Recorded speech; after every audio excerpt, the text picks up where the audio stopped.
Hello and welcome everybody to the SARG Superspeedway series here on the Flatout Racing Network as we are lining up here for playoff race number three of four that is, of course. We're getting down to the nitty gritty here.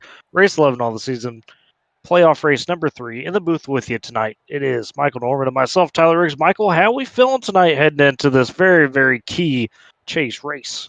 It's right. It is the key chase race. The points are tightened up pretty good. It's Daytona night. Anything can happen.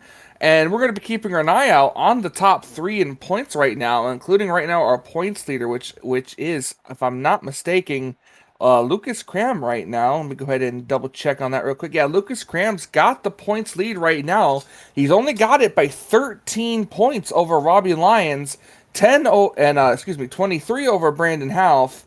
20 and 27 over Kyle Manger.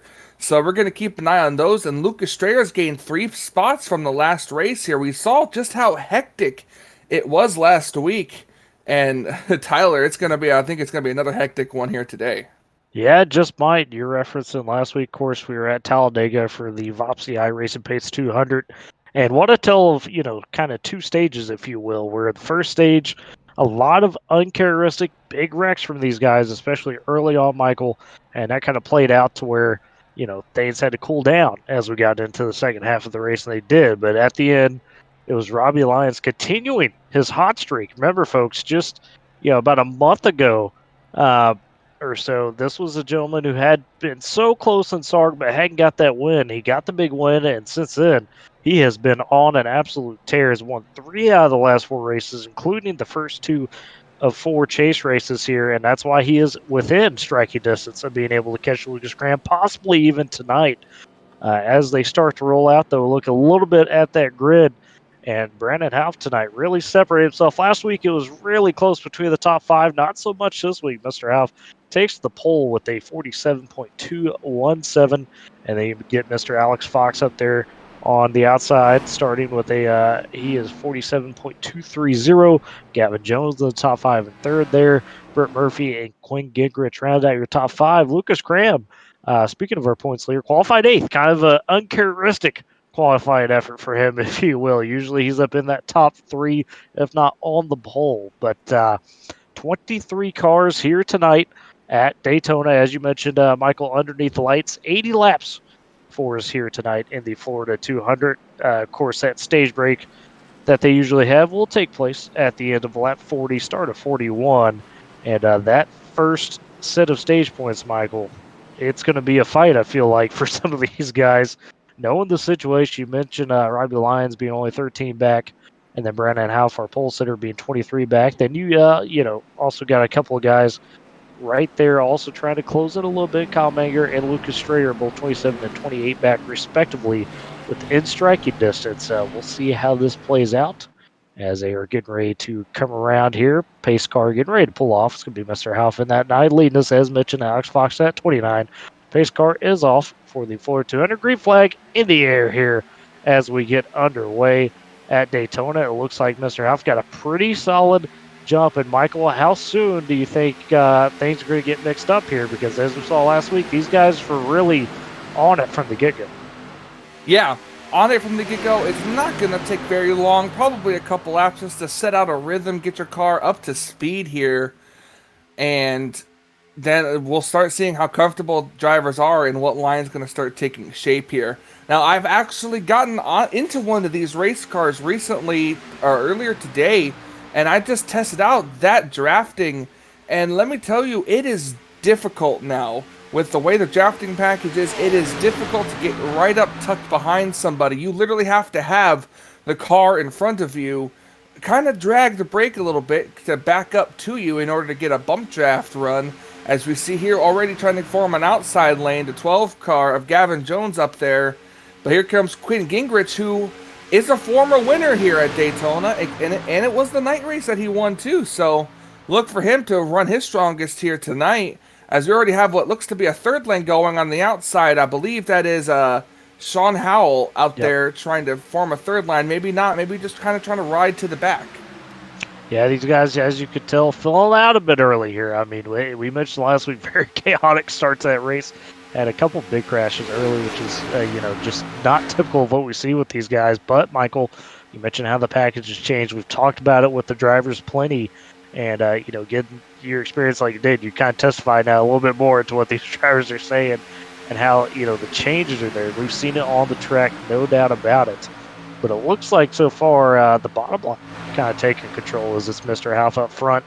Getting a good push, as you mentioned, by Mr. Quinn Gingrich, and you got Stephen Gale behind him. Then Nick Olson in that 24 has been very boomer bust this season. We'll see if he could come through tonight. And then you got Robbie Lyons, the man who has been on fire, matching a run that usually we see from the likes of Lucas Graham in terms of wins and stringing them together.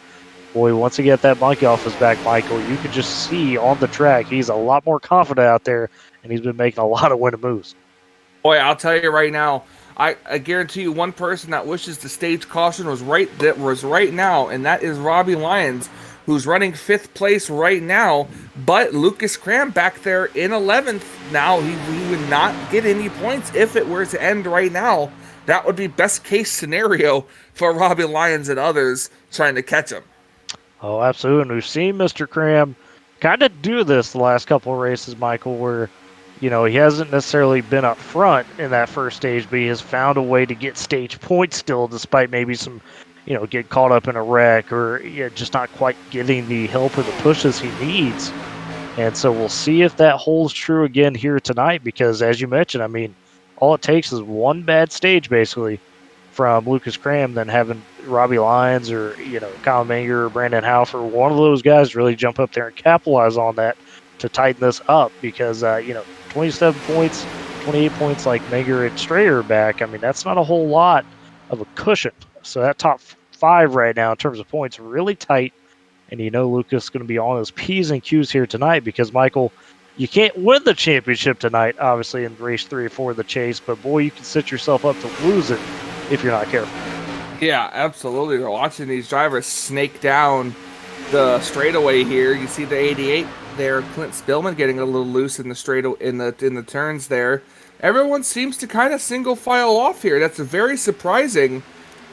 It just must be this drafting package here. Everyone's kind of just holding steady, and that's good in a way, but it's just not the kind of racing we're used to seeing here. Yeah, you could tell they're a little bit, I wouldn't say shell-shocked, but everybody's a bit more measured so far here tonight after how last week started. Look at this. Only one car on the outside lane. Now 2 back there, but just a single file line on the inside. Fastest way around this racetrack. These guys are just trying to get at least the first half of this race done in a hurry. That's what it looks like, because typically, although for the most part these guys stay green pretty well, Michael, we have seen them chop it up and do that. Maybe still shades of guys trying to figure stuff out. I mean, you got some guys up here right now, Stephen Gale, Quinn Gingrich, Ben McDonald, that, since the new package has been in, maybe haven't quite had the races they've been looking for, or haven't quite been as comfortable as they were beforehand. So that tells, me at least, that some of those other guys, Lucas, Robbie, and some of those other cats are kind of feeling okay to say, hey, we're going to wait it out a little bit, like you were saying, before you really get to mixing it up. And I understand. I mean, things are tightening it up a little bit. This is where the race where you really cannot mess yourself up. Oh, and we got a wreck back there. Oh, some saves going on. Oh, they saved it. I think I saw Sean Howe sideways, but they saved it and no caution. Let's see who that was exactly. They got loose. It looked like one of the Valvoline guys. You also mentioned Howell as well. But, wow, what a save right there by a couple of those guys to be able to make sure there's no caution. Bit of a breakaway up here. I believe it runs up to about the 8th place car, and then we have a bit of a gap from the second half here. And we've seen this happen before, even back at Talladega, where a group of cars just started to pull away, Tyler, and that spells disaster for some of these other drivers, because Lucas Cram is part of this top pack here. Absolutely. You mentioned last week how they were able to pull away like that. Yeah, it makes it real tough, as we saw. Oh, wait a minute. I just realized something. Robbie Lyons, who was just running in the top group, is now all the way back in the 19th position. Yeah, he had gotten shuffled a little bit from that top group a few laps ago, and I think that big checkup, like you're talking about, may have dropped him up a couple spots as well because, yeah, he's running about just outside the top 10 or so, and almost had that big incident with Dylan Hall in there. But it looks like Michael's group isn't, I mean, they're not too far off from getting connected again, at least with this kind of middle second group. And look at these guys all single filing to try to catch back up here. You got Gavin Jones leading that second group that's just a bit off of the front few. And it looks like that third group, if you will, is now connected for a huge second group. So in this situation, Michael, I don't know if you got to experience this during, your time testing out a little bit of your package yourself. Is this easier to be able to catch up to that front pack, or are these guys going to have to really be on it behind this front pack? Yeah. Oh, we got a slow car on the apron there. I'm See, not that sure is, exactly who that was. That might have been Chris Sawyer it in is, the yeah, 42 42. machine. Having some early issues. Not seeing any damage on that car or anything, so maybe just having some mechanical issues. Never quite know what guys got going on, inside the cockpit, if you will. Sometimes things happen, and it can be tough to try to fix it on the fly. Meanwhile, though, we have crossed now 10 completed laps here. We're on lap 11 of this 80-lap race, and, they've really kept it clean so far. Michael Taines has been single file. Mr. Brandon Houff has been in control pretty much from the jump here and kind of riding. And we saw these guys mixing up in practice and trying different things, so it looks like maybe everybody's just kind of holding their cards a little bit, you think, here, till we at least get past, like you're talking about, maybe the first pit stop? Yeah. They're going to try to stay like this. As you can see now, the entire pack's kind of now brought back up in just a single file here. So in a way, maybe that lap car kind of helped them. And I see, like you said, we're going to probably stay single file like this. These drivers are racing smart right now. It may be boring to some of you viewers out there just running in a single file line, but this is a way to get the race, like at least the first half of this race done and over with quickly. Plus, could be another one of those 23 cars coming down pit road at the same time, nobody wrecking moments. Yeah, that was fantastic when we had that this season earlier, like you were talking about. Maybe, one of the better moments you're going to see on Superspeedway. You see that huge pack, like talking about being able to all condense down into one pit stop. That is definitely possible here, although, as we've seen with this new package, fuel strategy has changed a little bit. I mean, the fuel window seems to be a bit more extended, maybe, than what it usually is. Usually it's pretty tight around that about 20 lap range, whereas now, these guys can extend it closer to 25. So, and really in some cases, as we see in Michael, if you get a caution early, you can extend that to almost 30. So, I mean, there's no telling how these guys are playing it, and what communication is going on within the teams right here. Yeah, absolutely. Right now, the 15 of Robbie Lyons, who's now dropped back to the 20th position, is now just hoping that these cars start to get racy right now, because even they could be coming down within the next 10 or so laps of coming down for pit road, and this is where you got to gamble. If we stay green and everybody comes down pit road, Tyler, if I was Robbie Lyons, I'd be taking just enough gas to get to the end of the stage. That's it. No tires, just enough gas to get to the end of the stage so I can get off of pit road as fast as I possibly can. Yeah, I mean, to that point, Michael, as we know, and typically this occurs before the first or the first pit stop. We usually see these guys jockey pretty hard for some of that track position. That way, on pit road, like you're talking about, they can really focus on maximizing on gaining spots. So if they're, doing a good job of figuring themselves out up to that in terms of being able to make some moves, definitely makes life easier on pit road. But with the way this race is going right now, Michael, it might come down to that first pit stop of how the stage is going to shake out for some of these playoff drivers. I mean, like I said, some of these guys that are a little bit further back now realize, hey, nobody's making moves. How do you work your way up here at that point? The fuel situation, I'll be interested, Michael, because how much can you really chop off in terms of, taking just enough if you're already almost out of gas? Yeah. Coming out here around turn 4. Ooh, a little bit of a slide right there by King Quinn Gingrich as Nick Olson's all over his back bumper of that 48. Meanwhile, though, as mentioned, it's the 9 of Brandon Houff just consistently putting in some good laps up there up front, looking real smooth. We've talked to him a couple times, Michael, and maybe hasn't quite got the results he's been looking for so far in this postseason. Still finds himself, though, as we talked about, with the in-striking distance of put himself, to a chance, if you will, coming down to the final race. That being said, he's got to have a night like this where he's out here dominating. He's got to lead the most laps. He's got to win the stage. Ooh, the 48's a little all over the place right there. 24 giving him a nice shove. I think he wants to go. The 24 wants to get around the 48, and the 48's kind of not letting him go. Yeah, and it's creating a little bit of, maybe high anxiety moments, because all it takes is one slip, as we've seen, as we know with Superspeedway racing.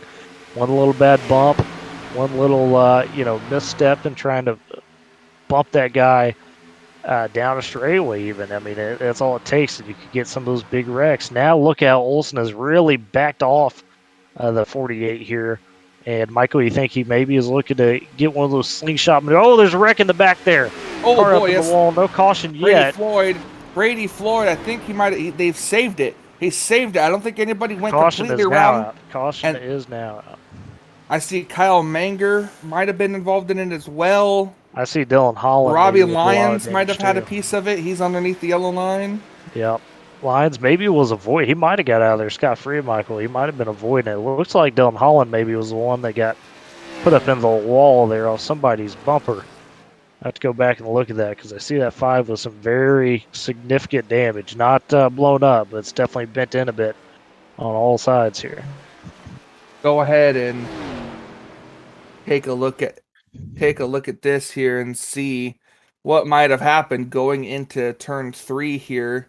And it looks like just a lot of people kind of jockeying over spots back here, trying to push.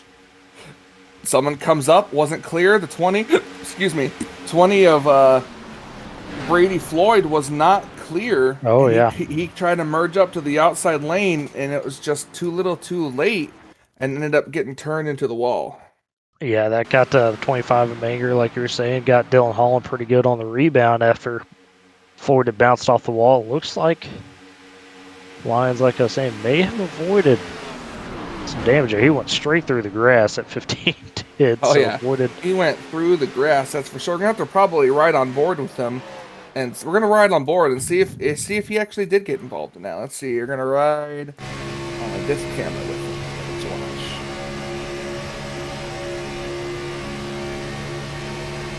Team comes up, hit the wall, slows down. Yeah, he might have escaped that with no damage. Impressive maneuver right there from Mr. Lyons. He's had to do that a couple times now in the last couple races in an effort to really be there at the end, if you will. So, and Robbie, I think Robbie might have stayed out, because here he is up at the front of the pack right now. Interesting call, because we're getting close to that. By the time we take this restart, we're going to be over the 20 lap mark. So you would think, Michael, these guys would have enough gas to get to that stage. We'll see if Lyons was just trying to kind of wait out a little bit to make sure he's in the back. Sometimes that happens, but we'll have to see,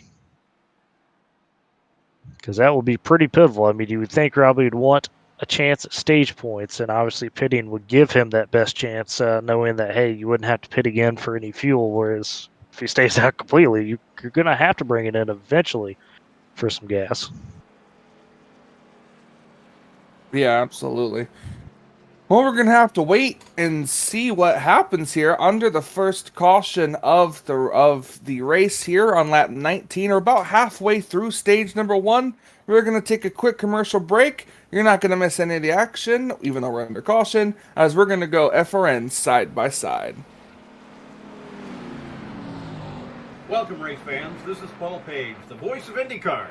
And today we're excited to present another IndyCar event brought to you by the Dark Horse IndyCar Series. From the Unzers to Mears, Foyt, and Andretti, now it's Corley, Peterson, Davies, Gardner, and Teague.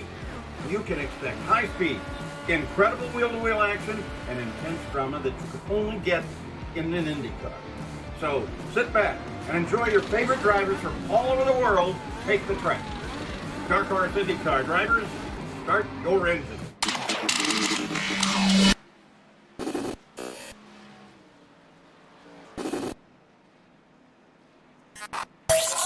ETE Reman is the world's best remanufacturer of transmissions for import and domestic cars and trucks. Based in Milwaukee, Wisconsin, our customers are repair shops, auto parts stores, dealerships, and distributors. And with 6 nationwide warehouses, we're where and when you need us. So when you're looking for a transmission that is like new, only better, instill confidence and install ETE Reman.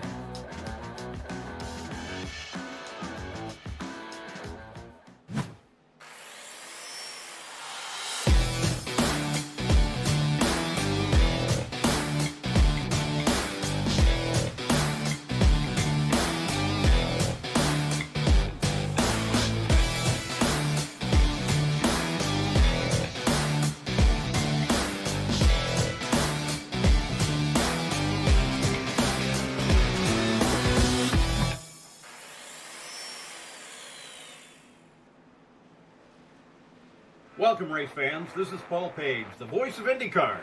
And today we're excited to present another IndyCar event brought to you by the Dark Horse IndyCar Series.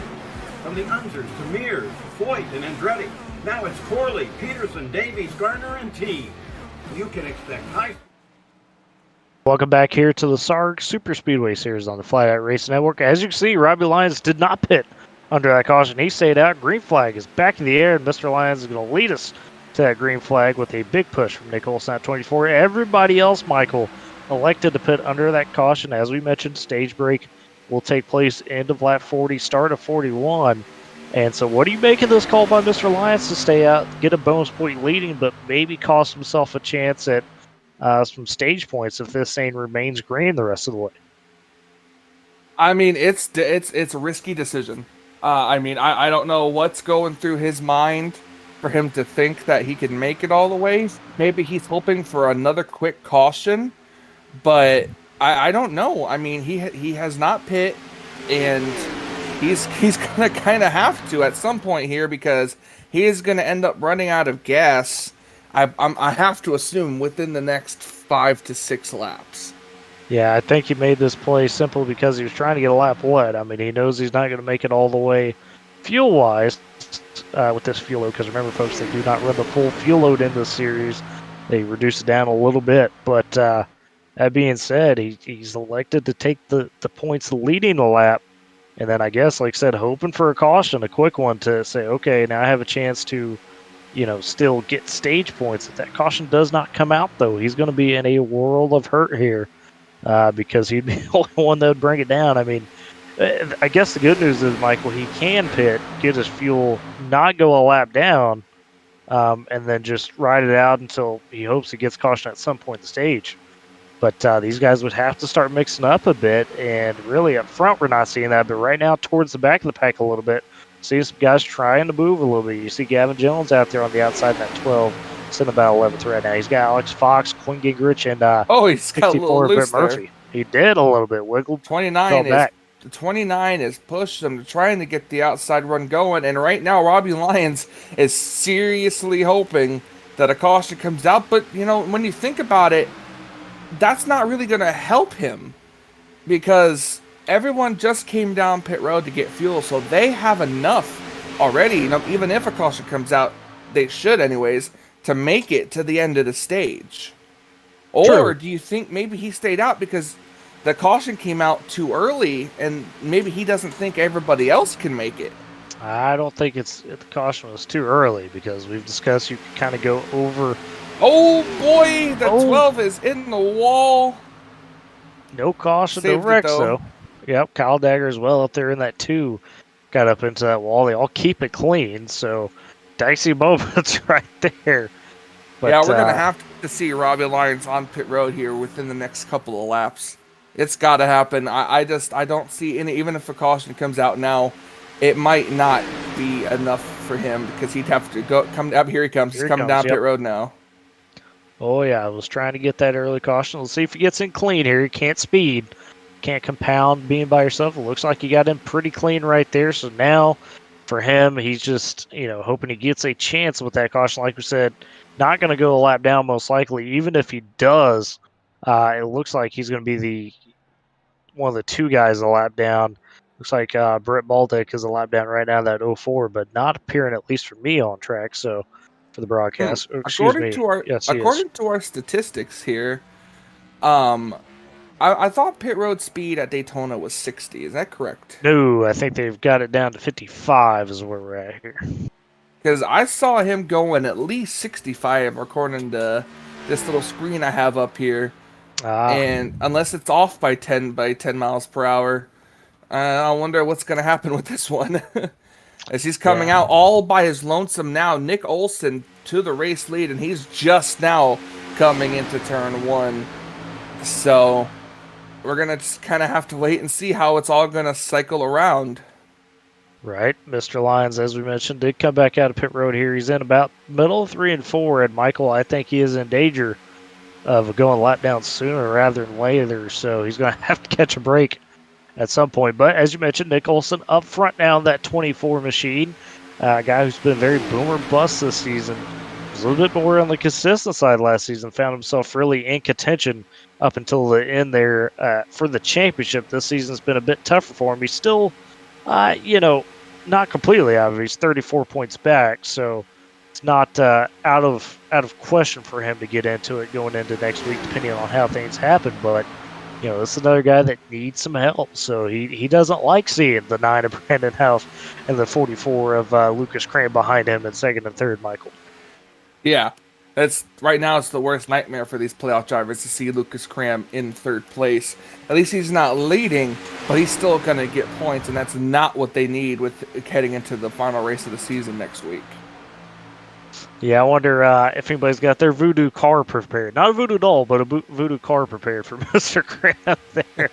Catch some of that luck. But closing now, 27 complete, still winding down the stage. They've gone back to a bit of that single file right now, Michael. And we thought we might see them mixed up a bit more after they knew they were good on fuel. That's not quite the case here. So is it just everybody being more timid, do you think, because of how last week started? Or is it just guys wanting to be a bit more calculated? As I say that, there goes the 9 of Brennan off to the outside on Nick Olson. He's going to get some help from Lucas Cram. Stephen Gale, that 52 as well, will jump up there and will easily make the pass. Got the big run on Mr. Olson. Yep, watching him go. He's trying. Lucas Cram up there. They're going. He's going to move into second place here. And he's trying to bring Stephen Gale up there with them, but they're able to drop down and leave Stephen out there to dry. Yeah, Stephen runs out of a bit of a run, trying to follow him, as you mentioned, and now he's going to get shuffled back because nobody else really up there with him for quite a while. So lose a good chunk of spots right there. Not quite what Stephen wanted to see, another one of those playoff drivers, but Stephen in a bit of a bigger hole. He's about 46 points back right now, sitting in ninth in the point standing, so he's going to need a lot of help. And you see Lucas Graham now making the move on the outside of Brendan House with help from Nicholson at 24, and you've got a little 2x2 action going on here up front. The 9 on the bottom, followed by Clint Spillman as well behind him down low, and Derek Stanley at 26, who's worked his way up here. And excuse me, voice, work with me here. We're Lucas Cram to the outside. He's got a little bit of help with the 24 here, but it's going to be Clint Spillman going to stay to the inside and push Brandon House back. And Lucas got a little aggressive with his side draft there, and it didn't quite work out well for him.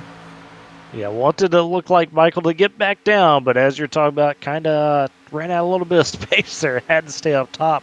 That's allowed Brandon House to take that lead back and really kind of be in control again here. We'll see who decides maybe to start stepping out a bit. As we mentioned, these guys playing a bit patient. Now we're starting to see some more consistent 2x2 action. This is where you got to watch out, though, if you're any of these playoff drivers. 10 laps left in the stage. They are approaching Robbie Lyons right now. But look who's up here. Look who's just cracked the top 3 right now. That's Derek Stanley in the 26. Non-playoff contender. He's just out here looking for a win. And here he is now cracking the top 3 in that Red Bull Toyota.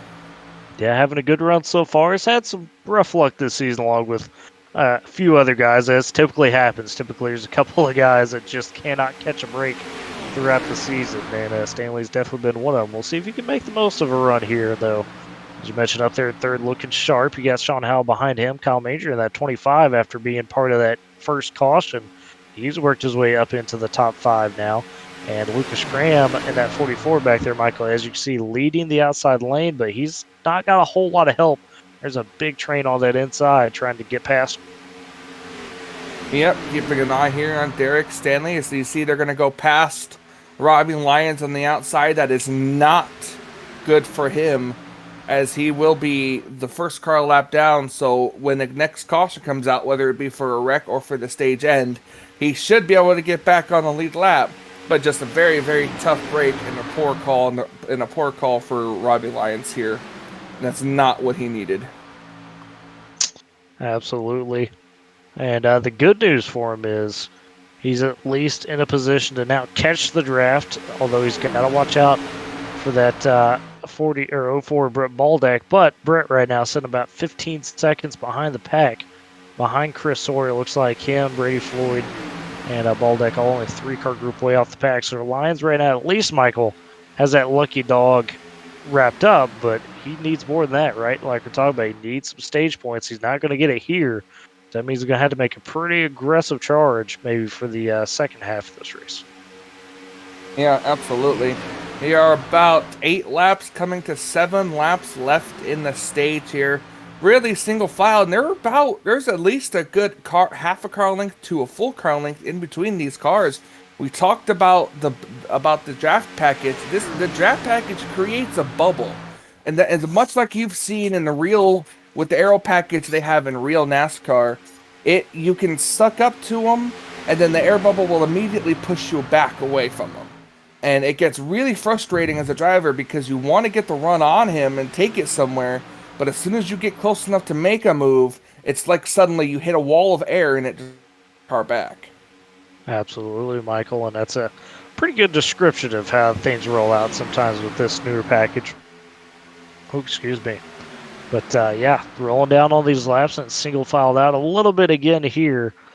And this has kind of been the theme of this first half of this race. The moves that have been made. a lot of it single file here. A little bit. We are roughly now 6 laps to go in this first half. We'll see who decides to get dicier. Maybe it's just more of what we've continued to see, where you stay single file, but you make a measured move or two. That's kind of been the theme. And, all it takes, though, like we've seen, is just one misstep. We've seen some cautions come out right before these stages. We've seen some crazy wrecks right before these stages. See if it's in the cards here tonight or not, as, these guys have played it pretty close to the vest, but a guy that's really benefited the best for this first stage, Michael, especially with Mr. Lyons' issues, it's got to be Brandon Houff. He's got the pole. He got the point for that. He's got laps led. So far has the most laps led. And if he can hold on for the stage win, right now Lucas Graham is sitting a little bit further back in this top 10. He's still in the top 10, but this would be a good gain, as Graham is sitting in P8 right now in the pack. So you got to think that would get him 3 extra points. Oh, yeah, a lot more than that, too, in terms of gaining back on that about 20-point or so deficit. Be a great first stage for Mr. Houff, and you would think if we get a chance to talk to him there at the stage break, he'd be hoping to continue to capitalize on that. Something that we have to watch out for, though, Michael, with this series, as we usually do. These guys get one fast repair. We mentioned that quite a bit. I've only seen about 2 drivers that have really had to use it so far with the one caution in the stage. Do you think that would lead to maybe a little bit uncorking of some of this single file going into stage 2 if these guys go, okay, hey, we saved our fast repair, now let's get after it? Yeah, absolutely. Right now they haven't had to use it. We haven't had a big wreck yet. Right. Like you said, we've had a couple of cars down there who have come down pit road more than once here. Probably got a little bit of damage from the first caution we had, even though nobody really officially spun. So, right now they're probably thinking, good, we haven't had to use it. We've been racing really smart here, really, really carefully racing. So we're going to have this in the bag if things start getting out of hand in the second half, as we only have, I think, about we have 3 laps to go in this stage.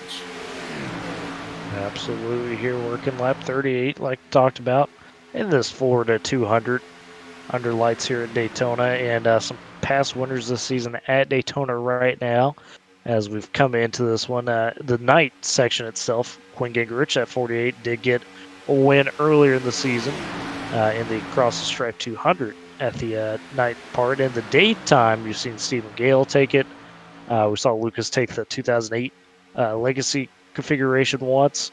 We've also seen Robbie Lyons take the next to the last race before the chase cutoff at Daytona as well. So it had some different winners, but for a guy like Quinn Gingrich who won at night, maybe hasn't succeeded so far in the daytime, how much, really do you think there is a difference in terms of the driving right now between the night and day here at Daytona? You think there's really much of a difference, Michael, or is it kind of still, for the most part, pretty similar? Well, I mean, at night, the track isn't as hot. And when it's not as hot, it's less slick. So there's more grip out there for these race cars. Right? There's more grip out there for these race cars. So they're using, that would mean obviously less tire changes in the race.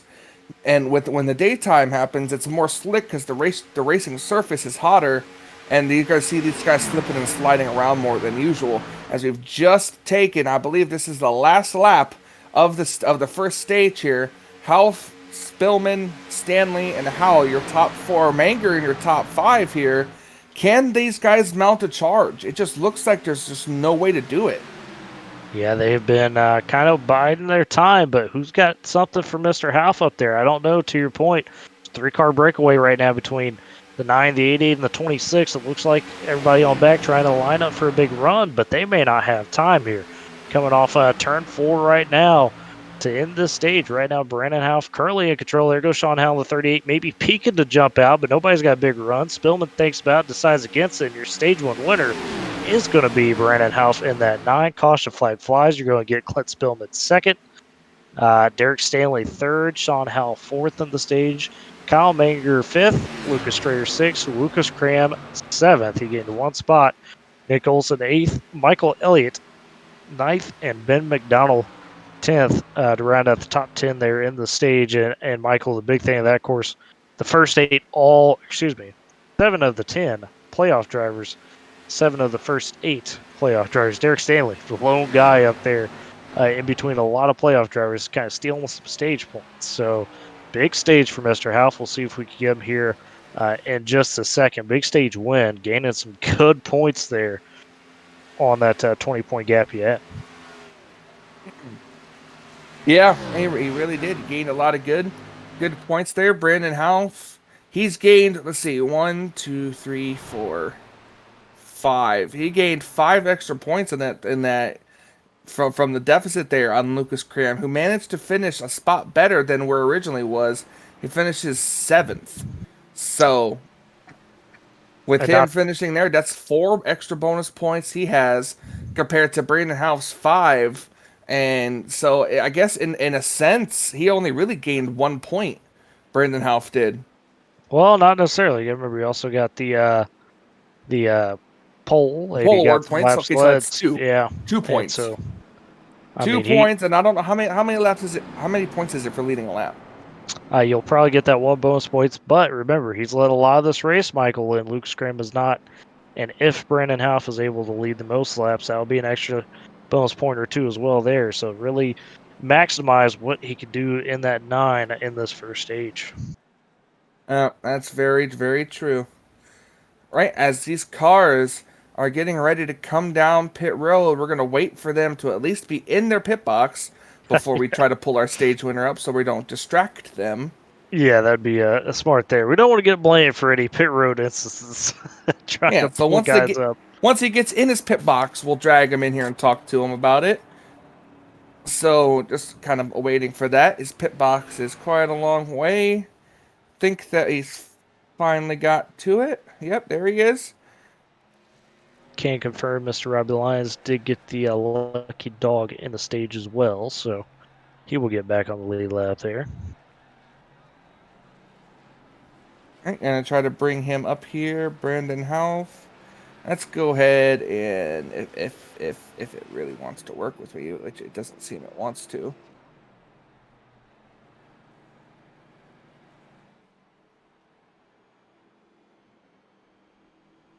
Working on that currently, as Michael mentioned, they're trying to get Brandon There up we there. go. There he is. Hey, Brandon. It's Michael and Tyler up here in the booth. You got us. Yes, sir. Well, I mean, that stage was a lot more tame than what we saw last week in the first stage. Not hardly any wrecks. Had that one earlier caution, but man, it seemed like you really maximized kind of trying to close some of that gap between you and Lucas Graham. I mean, you led pretty much almost all the laps in that first stage, or a good chunk of them. You led quite a few. Got the pole to start things as well, and won that stage where Lucas finished about 7th. So, analyze that first stage for us. Was there anything you could have done better? You think you pretty much played it to a T? Yeah, I don't really think there was anything else I could have done different. I mean, when Nick and Robbie got out front, I was planning on just kind of riding and maybe waiting till the end to see if I can maybe make a move on Nick, because I knew Robbie was going to pit. But once I got by Nick, I knew I can control my own destiny, and I did that. I know Clint behind me was he was also trying to get himself some stage points. I knew he wanted to win the stage as well. But fairly tame. Setup's really stable tonight, so you can make moves if you want. Not many have yet, so I think just gonna try to see what this last stage brings. Hopefully, it won't be a wreck fest. Hopefully, we'll have some good racing here. I feel like I get interviewed most weeks now for this stage win, and Yeah. I just don't wind up front at the end of the race. And I know I keep saying, I'm like, oh yeah, hopefully I wind up in victory lane again. But for real this week, I'm gonna try. I'm gonna try to keep this track position because I feel like it's important now that the majority of the race has been single file. So yeah, we're definitely gonna go for it now. All right, Absolutely. man. Yeah. Go ahead, Tyler. Got another question? Because I got one more before we get them. Just speaking to that single file, was that more of a result of guys kind of sensing the setup was more stable in practice, or guys holding their hand? What's going on with all the single file racing here? I think both. The last 2 weeks have been kind of crazy on the new package or the new Right. the new update. So I think guys are just trying to keep their heads on. We only saw one wreck, I think, so far. Yep. But I think the stable setup is helping. Everybody being patient. I think you'll see a change now in the second stage. But I'm looking forward to it. I like the race for this, so we'll see what happens. You guys will see a good one though, I think. Absolutely. Well, good luck here in the second stage, Mr. Howe. Thank you. That was Brandon there. Stage winner, as Michael mentioned, we're coming to the green here very quickly. Brandon will be leading us back to green here after the stage break. Yeah, Lucas Strayer on the outside in that 41. Lucas Cram in third. Green flag back in the air. And we'll see if they rev it up like Mr. House said right there. And Michael, what do you expect here from this second stage? Do you think these guys are going to start throwing some elbows now? Oh yeah, we'll see how it goes. Lucas Krim on the outside here. I feel like it's going to get more chaotic this pack, because now we're in this. We have 36 laps to go. It's the final half of the race. Nothing's on the line here except the race win. So we're going to see some side by side. Hopefully, maybe they might go single file. Remember, they cannot make it the whole way on gas. It's the 25, literally pushing the 44 out to the lead right now, and that's not whatever anybody wants to see here. Remember, if Lucas can leave this race with a big enough gap, he could, in theory, clinch the championship this race. Yeah, depending on what happens with Mr. Lyons and Mr. Houff now as well. I mean, to your point, that could be on the table where, if not outright clinching it, at least making it very, very distant for anybody else to have a true shot going into the final race. But now that stage broke, you got to figure Brandon at 9 is doing all he can right now, especially as we get towards the end of this race, to say, hey, I want to at least go even with Lucas for this race. That being said, though, Michael, to your point, Lucas stays up front, is able to win the race. That kind of erases what Brandon just did in that first stage. Yeah, absolutely. Now the 9 car looking to the outside of his, I'm assuming those are going to be his teammates right there. The outside of Kyle Manger, he's going to have the 88 and the 12 go with him. Lucas going to drive right up to the outside lane to block the momentum. And we'll see what happens here. It looks like, boy, that big block there by the 44 of Lucas to be able to jump up in front of Brandon. And yeah, they're mixed up a little bit more. Look at the shove as well. Lucas a little wiggly, trying to inch down and be in tempo with Brandon Houff and make sure he doesn't take back that lead. So what do you say, Tyler? We're halfway through the race. Haven't done it yet. We're green flag racing. How about a little crank it up? There you go. Let's hit it.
And welcome back here to the SARG Superspeedway Series on the Flatout Racing Network. Currently on lap 51 here. That's right, 50 laps down, completed of this 80-lap race in the Florida 200. Race number 3 of the playoffs here in the SARG Superspeedway Series. Race 11 all of the season. And in the second stage so far, it has been Lucas Graham in control up over that 9 of Brandon Houff. And got a good push up there from the 25 to kind of take that lead. And then, Michael, they've single-filed out, and we've also got 2 packs going on here. And the big thing to watch now, you're talking about a little bit off-air there, Robbie Lyons is stuck back in that second pack, not where he needs to be after not getting any stage points in that first stage. Yeah, absolutely. Stuck back in the 13th position now. He's just trying to make it to the head of this pack. This pack is not well organized back here behind the 2 of Kyle Dagger, and they really need to be. You see the 15 just pushing them, trying to get him going, but I mean, and look, even back here, Nick Olson back here as well. He not a good run for him. I'm not sure what happened to separate these two. And now look, Kyle Dagger's going to go to the outside. Said, okay, you're obviously a faster car who wants to be in the lead, so he's going to lead this pack here, and that's just going to cause these drivers to lose more. They're about 4 seconds behind Stephen Gale in the 52 machine, and only a caution right now I think is going to save this backpack here.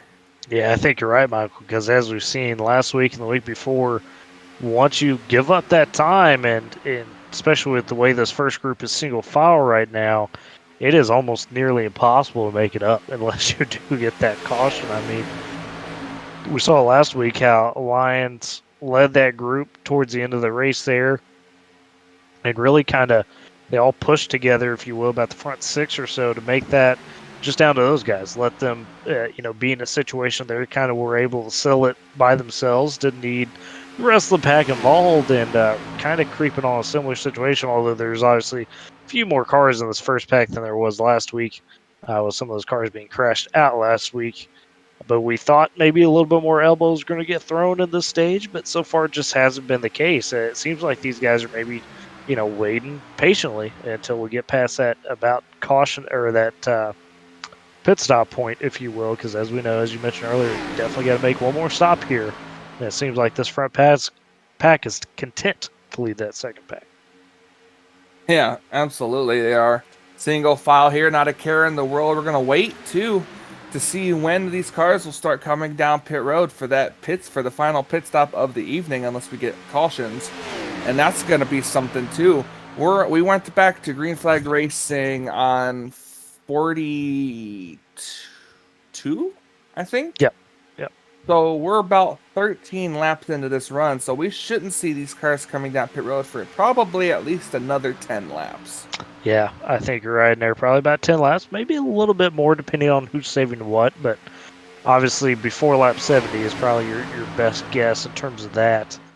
And yeah, it was about 44 we went back green, so maybe we could get to about lap 70 here, or get pretty close before they have to pit. And that sets up a situation, Michael, that we didn't see in the first stage and you had mentioned in the first stage, going into this last pit stop now, if things stayed green, you could really set yourself up to say, okay, I'm not taking tires. I'm going to take as just enough fuel needed to at least get to the end, if not maybe, a green-white checkered. But these guys are going to be trying that, I would imagine, especially a guy like, Cram or Half, just trying to make sure they come out in front of this lead pack.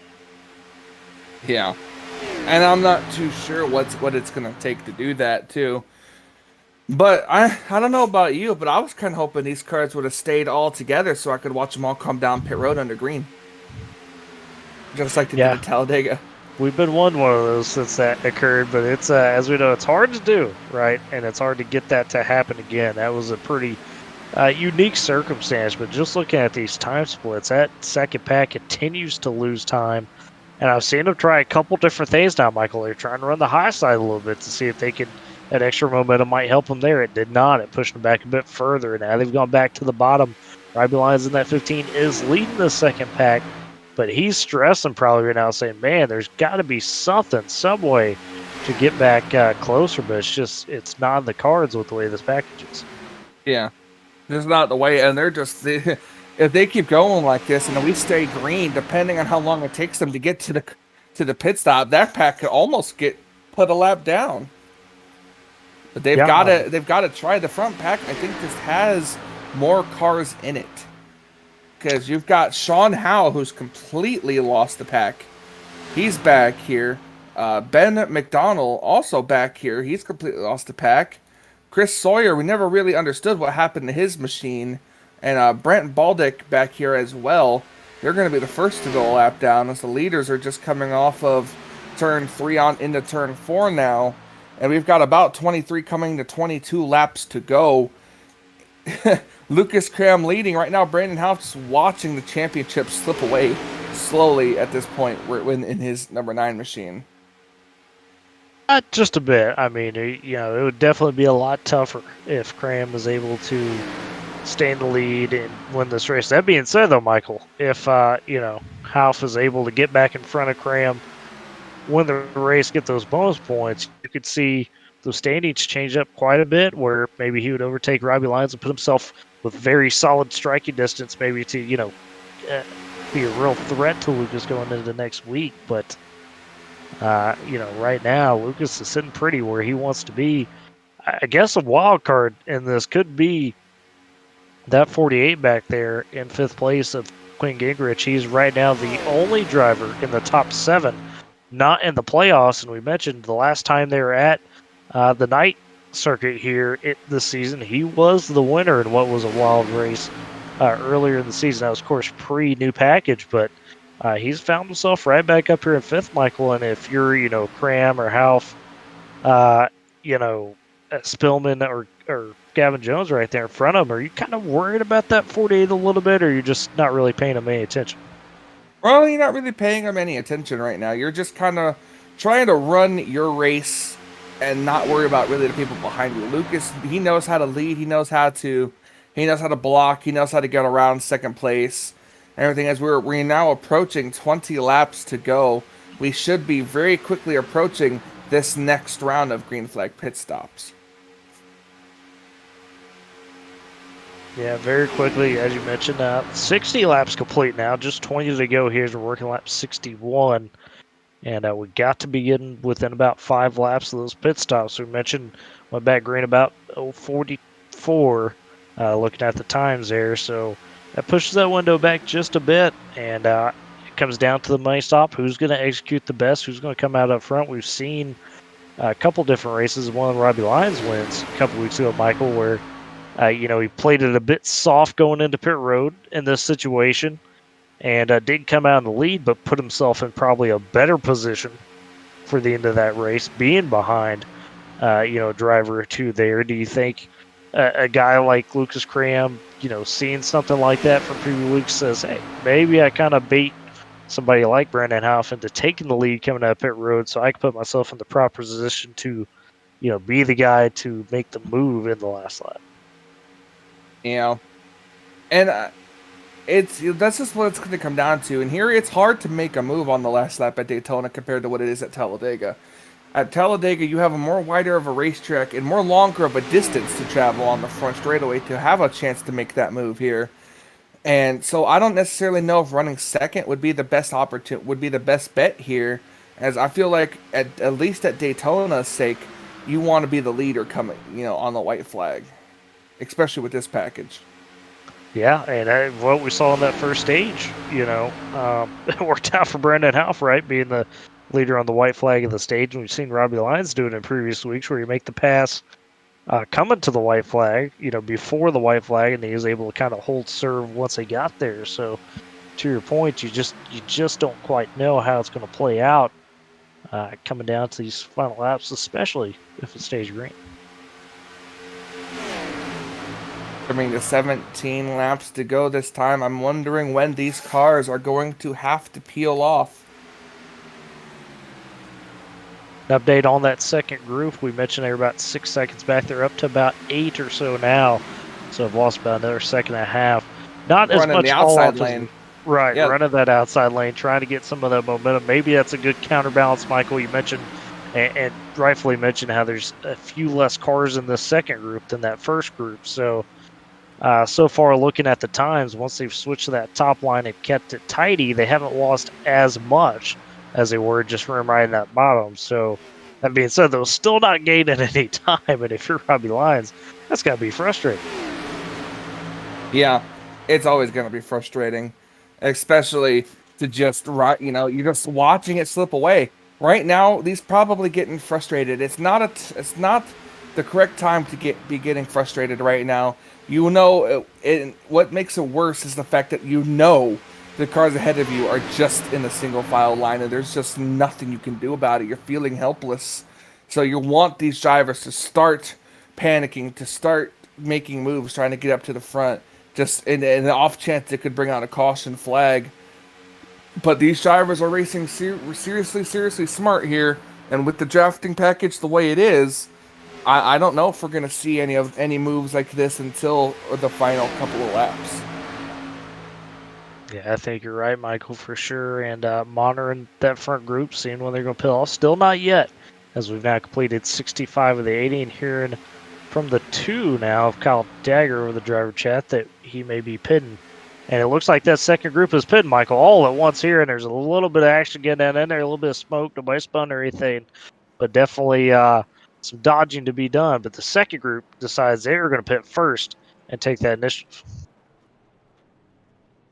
Looks like Absolutely. Everybody got in pretty clean as well. A little bit of overrun pit stall there maybe from Dylan Holland, but now we'll see how keep quick an the eye first on group hits. Robbie Lyons here. Looks like Nick Olson's going to be the first out of pit road. The question is now these guys have got to get single file to get up to speed and as quickly as enough can. As we have, oh, did Lucas come down pit road by himself? No, just a couple of guys with him, but definitely a split group in this front group. There's about, looks like 7 drivers that stayed out in that front group, while Lucas Cram and maybe just a handful of other guys decided to come in as well this time around. So now it's getting split up a bit. Ooh, the 52, Stephen Gale overran his pit box a little bit. That will affect things. Cram looks like he took just enough fuel to make it the rest of the way. He's coming out. And so now the 9 of Brandon House is calling he's going to pit this time. So we're going to see a third set of pit stops here. That's right. I don't know if the 9 was really wanting to go to the outside there. Ooh, yeah, a bit awkward. He's going to have to get it down. Oh my God. He came across that. And he's coming in fast as that 9. A bit of tire smoke sliding in. He makes it, I think. Somebody else got some tire smoke back there. That might have been Gavin Jones. It was, yeah. Boy, he could have flat spotted those tires. Yeah, but you got to, I mean, that was an awkward position for that 9 to Brandon out. The fact that he had the guts to throw it in there like that, Michael. He was risking getting turned off the front of that nose there of that 2, but made it work. We'll see if this affects him or not. Like I said, with this flat spots, he's taking fuel. He's out quick. Looks like he's going to be the lead car in this group. Yeah, and we'll see if he can get up to speed and stay where he's at right now. If he can get up above by the time the 44 and others get back to him, that'll be the big question here. We're going to watch Lucas Cram. It's a 2-car pack right here with Lucas and Kyle Manger. I don't know if they do get up in front of the leaders here, which it looks like they might do. No, maybe not. We'll see how that's going to play out here with the race leaders still trying to get up to speed. I see the 9. You see the 88 right there quickly being closed onto by that 44. And it looks like the 25. Kyle Manger, of course, behind Luke Scram, that 44. But Michael, this might have worked out for Half, as I don't know if the rest of the group has enough to get up there and get around him. We'll see if Cram tries to get the slingshot going. And they've got that third group behind them, not too far off here. It looks like Brady Floyd, Alex Fox right there. As you see Lucas Cram catch up to the 88, it looks like they're not going to have enough momentum, Michael, to really swing around them. So if you're Lucas here, you happy with the fact you're kind of behind and maybe a little bit... Oh, they backed off a lot right there. They did, yeah. He backed off a lot. Wonder if that could possibly be that could also afford him to get a run here. You see the 88 actually backed off the 9 car as well.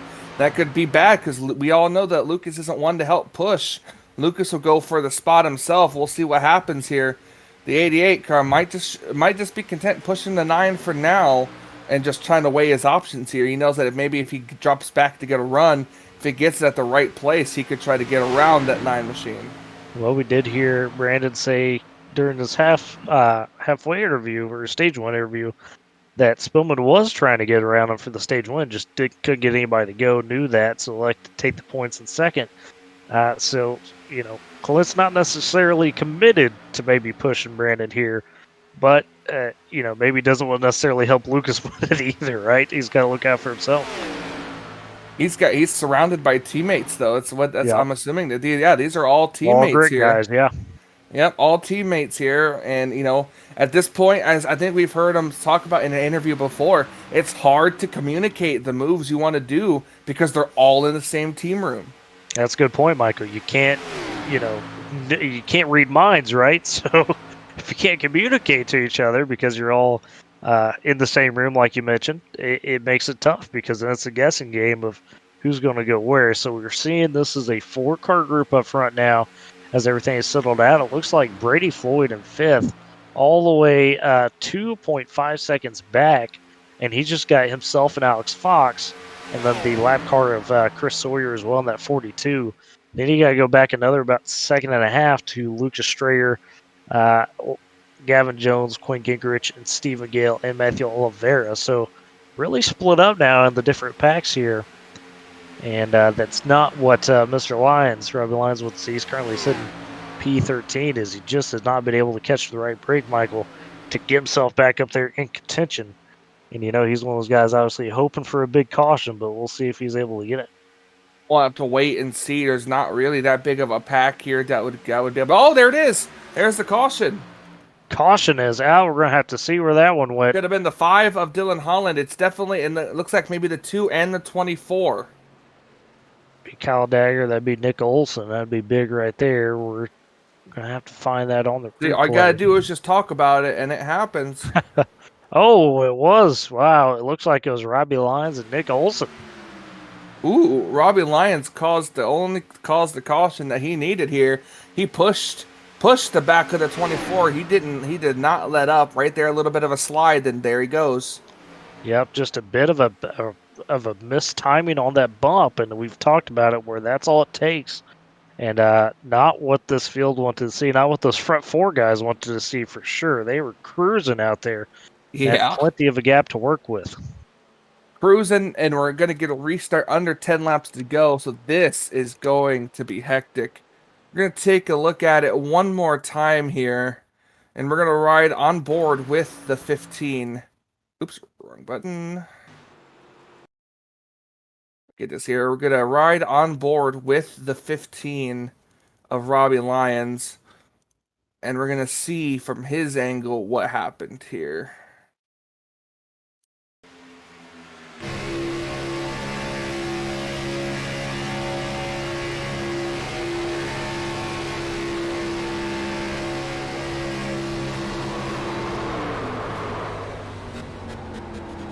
Yeah, it just looks like Michael, bit of a maybe miscommunication, whatever you want to call it. Just in those corners, we know guys could get a bit wiggly, and that's kind of what happened right there. And it just was enough to get Nick Olson turned around. I don't think Robbie obviously intentionally meant to do that. I mean, sure, caution was what he needed, but probably not the way he wanted it to happen. Yeah, absolutely. All right, we're under our 3rd caution of the night. We're going to go ahead and step aside, take our last commercial break, and be right back with the restart here at Daytona. Welcome, race fans. This is Paul Page, the voice of IndyCars. And today we're excited to present another IndyCar event brought to you by the Dark Horse IndyCar Series. From the Unzers to Mears, Foyt, and Andretti, now it's Corley, Peterson, Davies, Gardner, and Teague. You can expect high speeds, incredible wheel-to-wheel action, and intense drama that you could only get in an IndyCar. So sit back and enjoy your favorite drivers from all over the world take the track. Dark Horse IndyCar drivers, start your engine.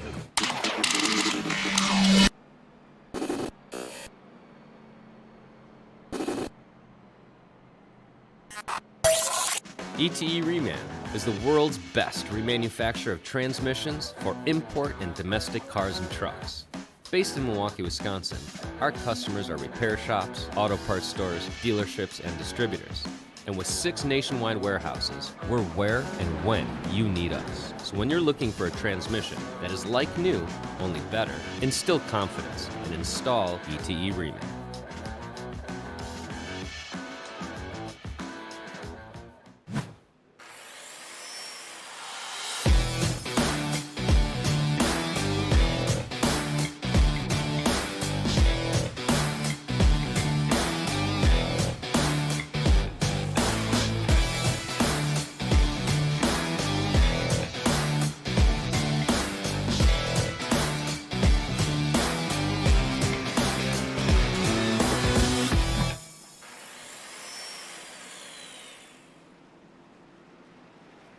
Welcome, race fans. This is Paul Page, the voice of IndyCars.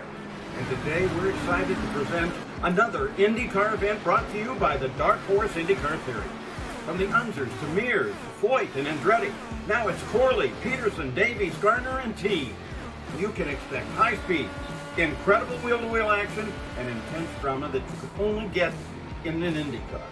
So sit back and enjoy your favorite drivers from all over the world take the track. Dark Horse IndyCar drivers, start your engine.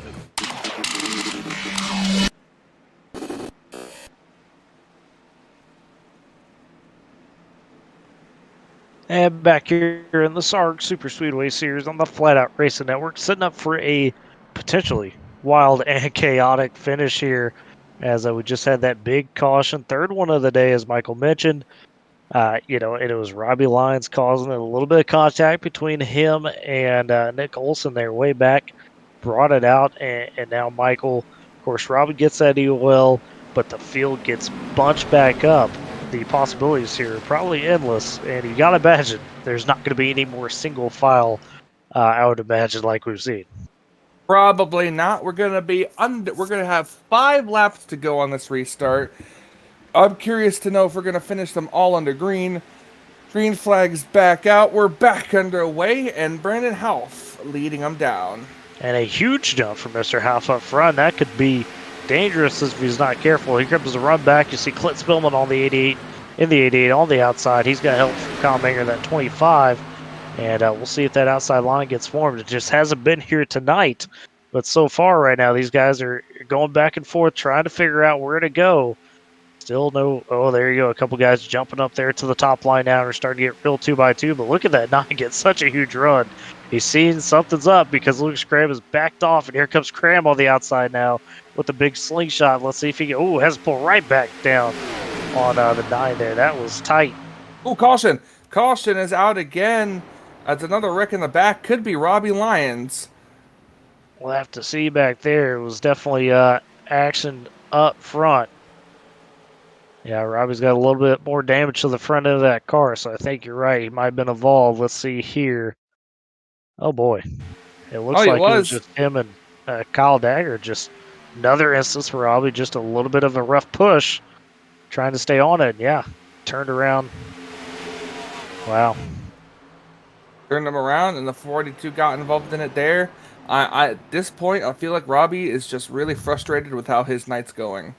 Yeah, and I mean, Kyle was a bit damaged up, is what Rob was saying over the voice chat. Wasn't quite realizing that initially, and so when he went to push a little bit in the middle of that corner, that was the speed difference you saw there. So unfortunate. That may push us to our first green-white checkered of the night. We'll have to see. It might. I think we might have 1 or 2 laps over, depending. I know it's 3 laps under caution, if I'm not mistaken here. And they've got 4 laps to go when they took the caution flag. So we're going to so we're going to be pushed, I think, at least 1 extra lap over. So setting up for one of those green-white checkers, potentially. Field gets punched back up, and Michael, they were just starting to get set. They were to get into action mode there as you saw things kind of fall out a little bit. Thought Clint Spillman was maybe about to make a run. You saw Lucas Cram make a daring move or two to at least peek going inside. All for naught as that caution comes back out. So now if you're Brandon Houff here in the 9, you survived kind of that little stretch, staying in the lead. How are you trying to play this, next restart, knowing obviously the target's on your back? Lucas Spillman, Brady Floyd, even that 20. I mean, everybody's gunning for you up there in the lead. How are you trying to play this? He's just got to watch his mirror. He's going to have Lucas to his outside and Clint Spillman to his inside. So if Clint can get just as good of a restart as the 9 car, that could leave the 88 and the 44 side by side. And that's exactly what he would need to see. And then just try to block both lanes. Kyle Dagger over the chat trying to take fault instead of Robbie for how bad his car was banged up wise. So that's it. You don't hear that too often, Michael. A guy gets spun out and they come over the chat and say, hey, actually, that was my bad due to the damaged car. Huh, very interesting. But that's SARG for you sometimes. You see things, you hear things, you don't usually get to see all the track out there. Excuse me. And coming now, of course, to this. Looks like we're going to enter in. I think you're right. Just kind of push us into that green and white because we're coming to lap 79 here. So you would imagine we wouldn't have a straight 1 lap shootout. Yeah, with we have 2 lap down cars as well, so that's going to push the extra lap here. So we'll see if we get the 1 to go now, if they're going to go around again. Robbie Lyons was given a second EOL there. Of course, had the EOL from the previous incident, so he'll have to go to the back once again. And yep, it pushes us into one of our green and white checkers here. First one of 3 potentially for us as we now go double file and get lined up. It's kind of the same order we had going into that restart. You're going to have Brandon Houff in that 9 up front. Got Lucas Cram outside him in the 2. I guess, or excuse me, in the 44, I guess that swapped a bit because it was Clint Spillman on the outside for the restart. Last restart, Spillman's going to be in third now in that 88. Brady Floyd has worked his way back up there, and there at 20, Kyle Manger, who has kind of been up here, Mike, but hadn't really pushed himself into the lead. Has given some pushes, but he's sitting in fifth. Got Luke Stray in the 41, Quinn Gingrich as well. And then you got Matthew Oliveira, Alex Fox back there, about eighth or so. And then to round out your top 10, you got Gavin Jones. So we did mention 23 cars started this race. So far, nobody has taken it behind the wall. We got 21 cars on the lead lap out of that 23 that started. And then Brett Baldeck and Kyle Dager are about the only 2 cars a lap down right now. Dager is in pit road, so he's not on the track. 22 cars on track, but he's not taking it behind the wall. 4 to 200 here. Mentioned race 3 or 4 of the playoffs for the SARG Superspeedway Series. It's been a fun season so far. We've seen a plethora of different winners. And Brandon Hoff, though, would like to be one of those guys that gets it done. He is yet to win a race this season. That's not often you say that, Michael. You know, he's Mr. Consistent. Usually we've seen him win a race or 2. He's won a lot of stages, led a lot of laps, has not been able to close out the deal yet this season. Maybe this is the time for him to do it, and it would be certainly one of the more clutch times, if you will, to get it done here tonight. His pace car is off, and the green flag back in the air. First green-white checkered of the race here, and it's going to be Half. Not taking as big of a jump as we saw last time, Michael. Kind of a little bit more even here with Mr. Cram. Is that going to pay off for Lucas, or is that going to pay off for Brandon? We'll see coming out turn 2. Okay, it's hard to tell unless the outside lane gets formed up here, but look at the 88 pushing on the back of the 9 car now here. Now the question is, Lucas, will he be content to ride there, or is he going to quickly try to move to the outside lane? You figure he might go with the 88 car if he jumps to the high lane. The question is, with the bubble effect, can he do it? Looks like the 88 might want to try to wait until at least the last lap here, and we're going to wait and see. Let's see if they can get to the white flag before a wreck happens. Coming out turn 4, as you mentioned, 2x2 still back there a little bit. Everybody stayed clean. Can you get to the white flag, cross the stripe? We are official in this green-white checkered here. It is the white flag now. And who is going to be able to take it? You mentioned Spill on that 88, being careful back there in second. Is he going to be looking to guard off a run from Lucas Cram? Who's going to peak? Who's going to get it done? Lucas is backing up to the 25. If the 88 should have done the same thing. They could have worked together to get the run. Now the 44 going to go to the outside. He's going to get blocked by the 88 car. That's kind of what the 9 car wanted. He wanted to watch the run happen. 9 car needs to go to the outside to block the run. That's exactly what he's going to do. The 44 is going to maybe try to duck it quickly to the inside. He's just got to run the middle lane here, and I think he's got it at this point now. He's going to block the outside, and it's going to be Brandon Half who's going to win here tonight at Daytona. Great moves down the stretch there, using the playbook that Robbie Lyon had pretty much at the end of this one, and was able to get it done. What a win for Brandon Half, and that's big, Michael, because we talked about it. If he would have been having Lucas Cram win this race, it would have raced what he did in that first stage, but no, he completes it here, wins the first stage, took the pole, and dominates here tonight. Did that 9. Great race by him all the way through, but valiant effort there from Lucas Cram and Clint Spillman and Kyle Manger, all there at the end, just couldn't get it done. But that's, I mean, hey, what a clean finish that was too, Michael. We see him typically, get it a bit roughed up there at the end in terms of coming to the checkered, but not tonight. They all kept their P's and Q's in the line. And looking at the rest of the top 10 here, mentioned Half with the win, Lucas Cram second, Clint Spillman third, Kyle Manger fourth, Britt Murphy fifth tonight, Lucas Strayer sixth, Derek Stanley finishes in the top 10 with the 7th place, Sean Howell 8th, Quinn Gingrich 9th, and Brady Floyd rounds out your top 10. Unfortunately for Robbie Lyons, continued to struggle into the second stage. He'll finish way back in 21st. That's going to be a big hit to his playoff standings after having a very, very hot run here the last about month or so. But look at Brandon House burning it down now. Got to feel good to get the first win of the season out of the way. Absolutely, it does. And, you talked about podium finishers. For the first time, I think, this season, we're going to get to talk to Clint Spillman, who finished in the 3rd spot. So that was a good night for him. It was, and Spillman coming into this race was points-wise a bit further back. He's about 47 points back, so needed some help made some ground on his competitors, but maybe not a whole lot inroads to trying to get into the championship hunt heading into the final week next week. But still, nonetheless, like you said, got to feel good to get on the podium, especially after a strong run all day. And we'll see here in a minute or two if we could get a couple of our drivers in there. Going to be Let's talk to our third place driver, Clint Spillman. all right. Hey, Clint, this is Michael and Tyler up here in the booth. You got us. Yes, I do. Well, man, we were just talking about it. You know, you've been to the playoff chase this season. Maybe hadn't quite been how you're looking for it to be so far, but you finish up there in the stage, and you come home with a strong third place finish. Had maybe a crack at it there at the end. What were you looking for coming through? The backstretch here as the moves started to go down.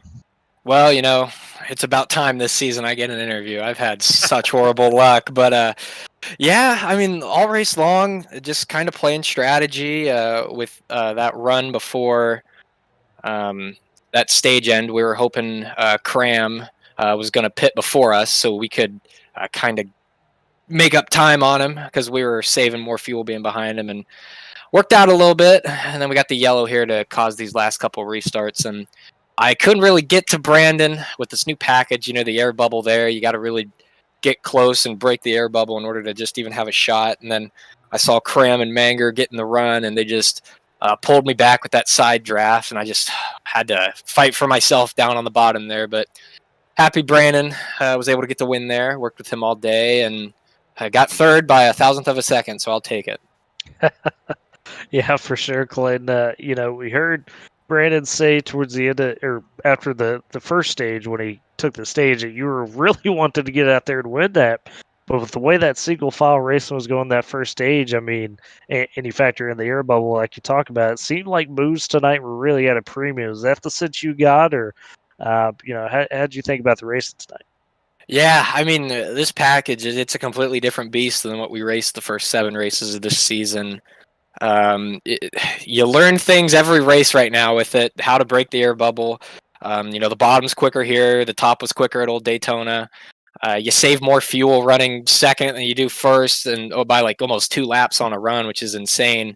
But as long as you can have people help you, you can make moves. The problem is if that move doesn't work, you're going to fall from second or third all the way back to 20th the way everyone's lined up. So it's a completely different beast. I think we're learning more and more about it every time, and hopefully putting on better shows. But yeah, you can really tandem with them as well. Just scared I'm gonna spin the guy in front of you if you do that. So yeah, it's interesting out there. It's everything's got to change. Strategy actually is a lot bigger than it was before. So you got to have friends out there now. You can't just fight for yourself.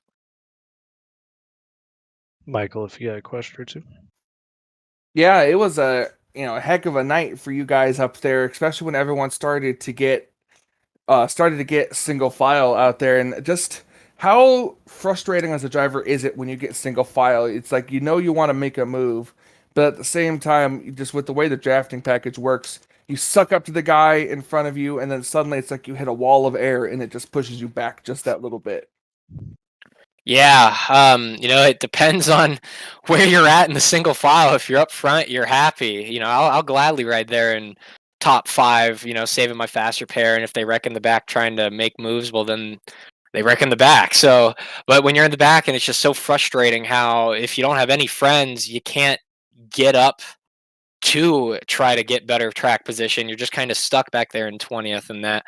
So it really depends on how the cards fall. I know probably you ask the top 10, oh yeah, they love this package. You ask the bottom 20, they're like, no, this package is crap. But that's just how it works here. You got to position yourself now, pit strategy, everything. Track position's more key than it's ever been. So yeah, it's big out there on strategy.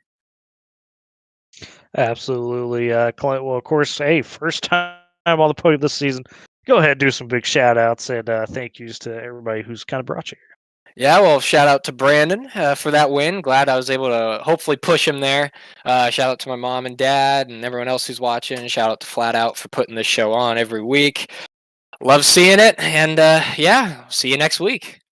Absolutely, Clint. Congratulations on that podium. And hey, who knows? Things break right. Maybe he'll talk to you next week as well. Hopefully. How was your third place finisher there? Clint Spillman getting his first podium of the season. Now I believe we have our second place finisher, Lucas Cramp, ready to talk here. Hey, Lucas, it's Michael and Tyler up in the booth. You got us. Yes, sir. Well, kind of I wouldn't say a frustrating race for you, but you didn't hit your usual qualifying effort. We're kind of shocked to not see in the top three there. And then it was a patient race, it seemed like, by everybody. Kind of moves at a premium. What were your thoughts as the action went down out there? Yeah, it was definitely better than last week, that's for sure. Yeah, I don't know honestly what happened in qualifying. I knew I missed up a little bit in the lap, but I was really far off. So honestly, not sure what happened there, but it's tough. Last week it was really racy at the start of the race, and we got single fouled out, and it probably would have stayed like that for a while, having not had a wreck that kind of got back where we doubled up. But it was just last week I got hung out so many times, and I was trying to be aggressive to make moves when everybody was single file, and it hurt me that much more, and just in the back. So everybody was really patient tonight, and a lot of the guys were trying to work together towards the front, and so I just took the methodical approach of I'm not going to leave the bottom unless I absolutely know I have a good chance of getting somewhere with it. So worked out for me for the most part. I started on the outside, so that was unfortunate, but then I got shuffled back to about 10th, I think, but then kind of worked my way back up into like the top 7 or so, and just kind of try to stay there until the pit stops. But yeah, definitely unfortunate at the end. I felt like the first caution after pit stops, it was just the 4 of us, and we maybe had a good shot there. And then the caution came out, and I went up the inside, and it was pretty good. And I knew Brandon and Clint were going to try some team games in the restart and try to get each other in line, so I tried to prevent that as best I could. And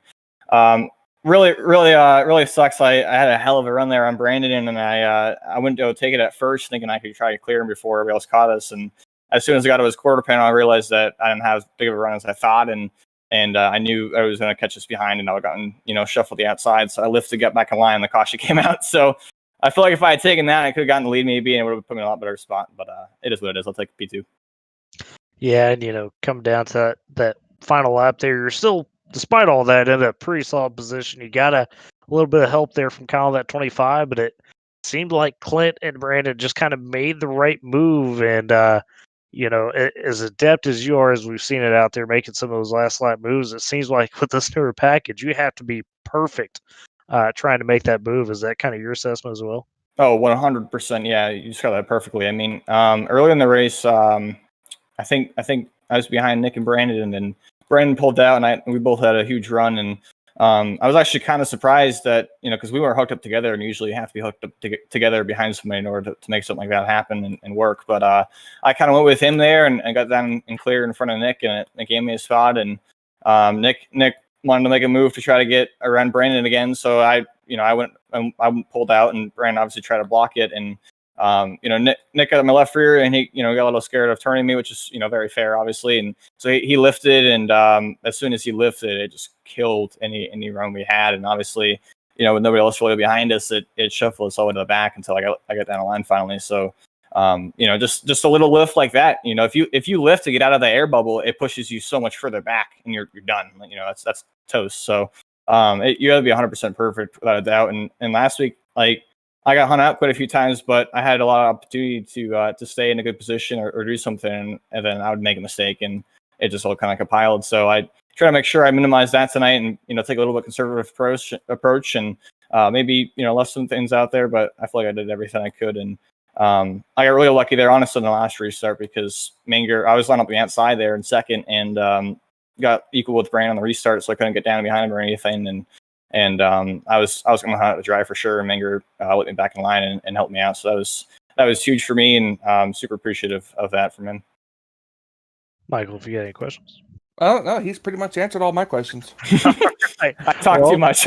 No, you're good, Lucas. So this time we'll let you talk a little bit more and shout out some of those great people that got you here. Yeah, huge shout out to everybody who showed up and raced tonight. Pretty decent car count once again. We only have one more race left next week, and so everything's gonna come down to it. It's gonna be pretty special there. Obviously, huge shout out to you guys for the awesome broadcast. Huge shout out to Alex Bell doing the race control. Huge shout out to Equipment Sports. This is actually my first interview since joining their group. So awesome to have Valvoline on board the car. Everybody else in the field, pretty much, it feels like, and Park Clem, and then we also included him in sport for an opportunity there on the Road to Pro side. And huge shout out to Robbie. We finally defeated him.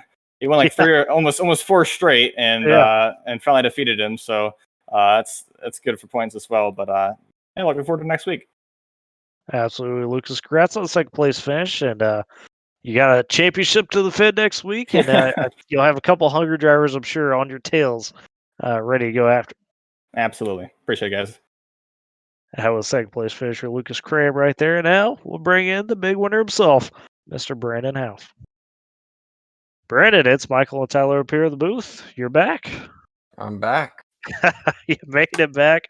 Got the big win finally this season. We were talking about the closing laps. You'd been running so consistent as you usually do, but you just quite hadn't broken through yet. And it seemed like tonight was your night, though. You dominated stage 1. You played all the cards right in stage 2. I mean, it just seemed like you were a step ahead of everybody else. Yeah, I don't know what it was about tonight. Started from the pole and felt like I could control the race right away. Won the stage as we talked about before. And then second stage, I was just trying to mind my own business, ride behind Lucas a little bit, try to plan out the pit strategy for the final stop. And luckily enough, it worked out like almost perfect. It was a really close call between me and Kyle Dagger there coming into the pits. I thought I was definitely going to get wrecked or wreck myself. But luckily enough, we didn't make contact or anything. And I got out of the pits first. Me and Clint, we were able to get together there and stay ahead of Lucas and Kyle. And then the last 2 cautions were kind of scary. Restarts late in the race at Superspeedway usually equal big wrecks. But luckily enough, the track position helped. Being out front helped. I had the help that I needed. The bubble that it created when Lucas got to Clint's outside and with the help from Kyle. I thought for sure at that point I was doomed, but I moved up, and luckily enough, they weren't able to get a big run on me, and I was able to hold them off. So, yeah, just a good win tonight. Much needed, especially coming down to the last race. I was like 23 points back going into this race, so I think I maximized my points tonight. So, looking forward to next week. Just gonna hopefully do the same. Yeah, I mean, you did. You won that pole position. You led the most laps. You won the stage. Got the race win. Definitely closed down your gap. But you mentioned it a second ago that coming to that final pit stop, I mean, explain that a bit more. How'd you wind up on the outside? And, secondly, how in the heck did you get slowed down enough to not speed? We thought, either you were going to wreck, like you said, but you didn't. And then you had so much speed coming in. I mean, how'd that not wind up with any other wreck or a speed penalty? Yeah, I'm wondering the same thing. I was literally like right after I got down to pit road speed. I'm like, there's no way I made it, but no, I don't know. The cars were coming off pit road. That little group there of I think it was Robbie, Nick, Kyle, and I went high on Kyle because I had a big run and I was going about 5-6 miles an hour faster. I thought for sure I was going to get past him, but I didn't. And then finally, out of 4, I barely passed him, and I just said, well, I got to get down, because if I didn't, I was going to run out. So I got down, took a chance, and I looked after the race, and it was like, I don't even think you could fit like the thinnest piece of paper between me and Kyle's bumper. And then I saw the 2 cars coming into pit road in front of me, and I was going to be close getting down to pit road speed anyway, and I literally just slammed the brakes and hoped for the best. That I'd get to slow down, and sure enough, I got it down to 60 right at the cone. So, they say sometimes you got to be lucky and good to win these races, and I think tonight I was a little bit of both, especially at that point. But scary moment. That was probably the most tense moment for me. I was trying to make the final stop, but yeah, I think you had a good night if pit road was probably your most tense moment. Absolutely. Michael, any questions? I mean, you were the beneficiary of the drafting package tonight when you're with being the leader. And I made a comment to Tyler during the broadcast that being the leader here is something you used to want to be like the second place or third place driver on the white flag, but with the way the new drafting package works, you definitely want to be the leader because you were able to you were able to control pretty much the draft because of the way the package works and just that air bubble between the cars.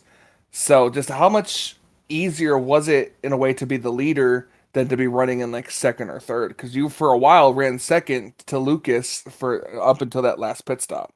Yeah, pretty much out front. All you hold down the throttle. You don't really have to watch behind you unless you have a run of or a line of 5-6 cars on the outside, because with this package, unless you tandem, you're not really going to make many positions up. The bottom is, as long as you can hold the bottom and you got a line of cars behind you, it's going to be the preferred groove. I know at Daytona 07, the outside was the preferred groove just because of how bumpy it was. And, with the way this package is, the bottom, you just slide up way too much, you lose too much momentum, and, you can't stay hooked up. And then Talladega last week, we saw something different, more side-by-side racing than we did tonight. We've had 3 completely different tracks on these 3 races with this new package. So, this was our first race at the New Daytona at least. And, it was a fairly tame race, as we mentioned. But, just keeping it flat-footed and not having a lift and not having to check up for anybody is like everything in this package. The guys behind me, we were talking throughout the race, and even though they were probably saving a little bit more fuel, which is probably the only disadvantage of being out front, they're having to go half throttle, quarter throttle in the middle of the pack just because they're getting huge runs. But when you're out front, you can literally keep it flat-footed and not have to worry because the air bubble is so big. Once the car gets close to you, it like slows them down like 2 miles an hour, and it's almost like they're hitting the brake or dragging the brake. So, just kind of easy going, no stress out front. I can tell you that. It's nice not having to see anybody out your windshield. Very, I won't say relaxing, but it's very, very soothing. I will say that. For sure. Well, of course, at this time, hey, give your shout outs you need to give on this first big win of the season. Could come at a better time as we get ready to head in to the championship race next week. Yeah, I just got to thank everybody at Kligerman Sport Development. My teammates Nick, Robbie, Kyle Menger, Lucas Cram, everybody over there. We're trying to get our thing going. Coming up to week 3 and Road to Pro next week, so hoping to make some noise there. Shout out to Kligerman Sport last night. Got a 1-3 finish with Bob Bryan and Isaac Gann. That was a really, really good race for those guys. I got to thank you guys for the good broadcast, as you do every week. Got to thank everybody I worked with tonight. Got to thank Clint. Clint ran a really good race. I want to give a shout out to him. He was behind me the majority of the night, and he got a top 3 finish. So good to see that. Hopefully, like I said, gonna hopefully do this again next week. And it's like the last 2 seasons. I think last season I decided to win in the playoffs and close the gap. And now here we are, second to last race, and literally maximize the points. So we're gonna send it next week and hopefully get a win. And hey, maybe I can capture a championship. Who knows? Absolutely, Brandon. Well, once again, congrats on the big win. And like I said, we'll see what happens next week. You definitely put yourself within reach of Lucas. I mean, the possibilities, as we know, into those championship races are endless. So we'll see what happens. Yes, sir. Appreciate you guys, and hopefully talk next week. Sir, and that was our winner. Of course, Brandon Huff getting his first big one of the season. Not a better time to do it. And Michael, as we wrap up race 11 here, the season's gone by pretty fast, but tonight, kind of a completely different feel than what we had last week as these guys continue to work on figuring out the package week by week. Going into next week, I would imagine we haven't got the updated points yet in terms of unofficial points from what I've seen. But you got to imagine that Brandon's probably going to have the best shot to capture Lucas and bypass him for that championship. But is Lucas still your guy going into next week, or you think Brandon or maybe even Robbie Lyons, despite the miscues tonight, if you will, was going to be the one to watch? Well, it's going to be Lucas's championship to lose at this point, and we all know how good he is around the racetrack, so it's going to take some real bad luck to strike, in my opinion, in order for him to lose the championship here. So I'm looking at Lucas Stay are probably going into the final race with a comfortable enough points lead.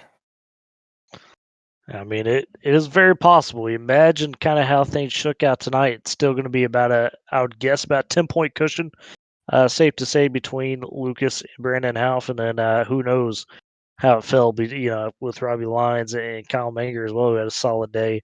That could be something to watch. But speaking of next week, it will be the championship finale at Talladega for 75 laps. It'll be the finale at Talladega, 200 there at Talladega Superspeedway. Big wide track to work with, of course, a lot of space. See if the top line makes an appearance again, as we're starting to see with this package. Different, whether it's Daytona or Talladega, it's a little bit different lines depending on the conditions. But we know the action's going to be there. We know we're going to be there, same time as usual, 9 o'clock Eastern. We'll be with you to bring you yet another championship in this wonderful series here in the SARG Superspeedway series. As always, if you need to catch up on the season or check out any of our other fantastic series that we broadcast here on the Flatout Racing Network, check out that YouTube page. Find us on social medias. We got Facebook, Twitter, maybe even Instagram. I'm not sure on that one. You can confirm that, Michael. But I don't think so. Okay, maybe not Instagram, but still, all the socials there. Check everything out. And at this time, as always, we thank everybody out there that has been watching and continues to watch these fantastic series and continues to support Flat Out Race Network and all these wonderful drivers that we get to broadcast and talk with each and every race. So for that, we're going to wrap it up here. It's been Michael Norman. It's been myself, Tyler Riggs, with you here on yet another fantastic broadcast of the SARG Super Speedway Series presented by the Flat Out Racing Network. And we wish everybody a great night. We'll catch you next week.